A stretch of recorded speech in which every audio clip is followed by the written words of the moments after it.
لوگ کہتے ہیں نا جی بس دعا کریں جی مرتے دم تک ایمان پہ قائم رہیں، مرتے وقت کلمہ نصیب ہو اور اسلام پہ موت آئے. تو دعا کوئی قرآنی دعا یہ ہے، سورہ آل عمران کی آیت نمبر 8، ربنا لا تزغ قلوبنا بعد اذ ہدیتنا، اے رب ہمارے دلوں کو مت ٹیڑھا کرنا بعد اس کے کہ تو نے ہمیں ہدایت دی، وہب لنا من لدنک رحمہ، اور ہمیں اپنے پاس سے رحمت عطا فرما، انک انت الوہاب، بے شک تو بہت عطا فرمانے والا ہے. الوہاب وہ ہستی جو عطا فرمانے والی ہے. یہ ہے دعا استقامت کے لیے، اسے یاد کیا جائے. اسی طریقے سے جو جنازے پہ دعا پڑھی جاتی ہے جامعہ ترمذی، سنن ابی داؤد، سنن ابن ماجہ میں، اس کے اینڈ پہ بھی کیا آتا ہے، اللہم من احییتہ منا فاحیہ علی الاسلام، اے اللہ جب تک مجھے زندہ رکھنا، ہمیں زندہ رکھنا تو اسلام پر، ومن توفیتہ منا فتوفہ علی الایمان، اور جب تو ہمیں توفی کرنا، موت دینا، تو ایمان کی حالت میں موت دینا. آمین. تو یہ دعا بھی سکھائی جا رہی ہے ٹیڑھ پن سے بچنے کے لیے کہ اہل ایمان جو علم میں راسخ ہے وہ کہتے ہیں اے اللہ ہمارے دلوں کو ٹیڑھا نہ کرنا. تو ٹیڑھا نہ کرنا مطلب کیا؟ ان لوگوں کے دل ٹیڑھے ہیں جو کہ متشابہات کے پیچھے پڑتے ہیں. تو جن راسخون فی العلم کی تعریف بیان ہو رہی ہے وہ تو خود یہ دعا کر رہے ہیں کہ اللہ ہمارے دلوں کو ٹیڑھا نہ کرنا، یعنی وہ جو ٹیڑھ پن والا کام ہے نا متشابہات کے پیچھے پڑنے والا، وہ نہ میرے اندر آئے. تو یہ آیات خود حفاظت کر رہی ہیں. قرآن میں نہ باطل آگے سے داخل ہو سکتا ہے، نہ پیچھے سے، نہ دائیں سے، نہ بائیں سے. تو یہ وقف نہ بھی ہوتا نا، واللہ اس کے بغیر بھی قرآن کا اسلوب بتا رہا ہے کہ یہ وقف لازمی بنتا ہے. یہاں پہ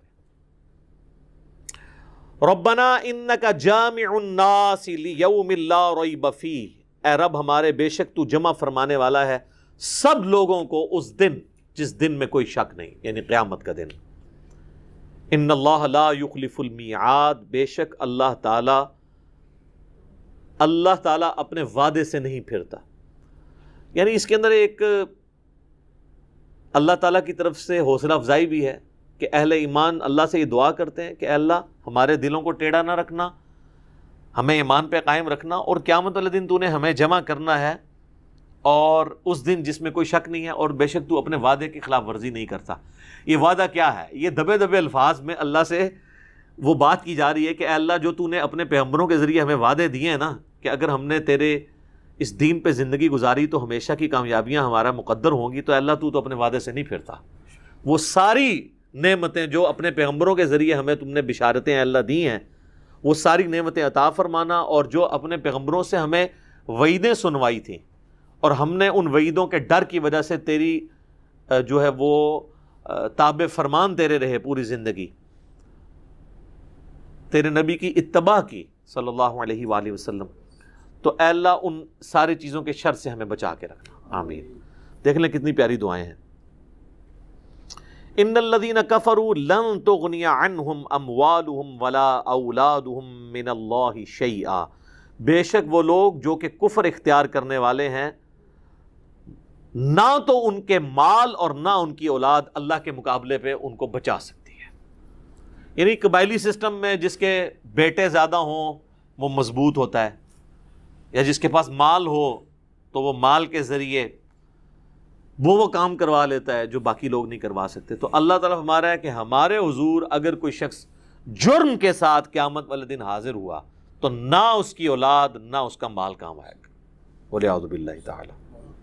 وَأُولَئِكَ هُمْ وَقُودُ النَّارِ، اور وہی بدبخت لوگ ہوں گے جو آگ کا ایندھن بننے والے ہیں.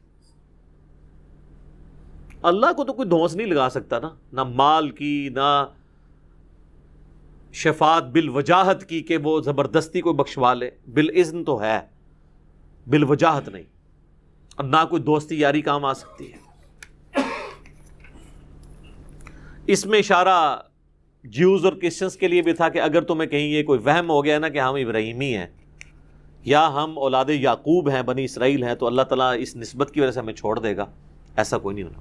اور اللہ نے کہا کہ دنیا میں ہم نے ایک کر کے بھی دکھایا، کدأب آل فرعون، جیسا کہ آل فرعون کے ساتھ ہوا، والذین من قبلہم، اور ان سے پہلے لوگوں کے ساتھ، کذبوا بآیاتنا، ان سب نے ہماری آیات کو، ہماری کتابوں کو جھٹلایا، فَأَخَذَهُمُ اللَّهُ بِذُنُوبِهِمْ، تو اللہ نے پکڑ لیا ان کے جرائم کے بدلے، ان کے گناہوں کے بدلے ان کو۔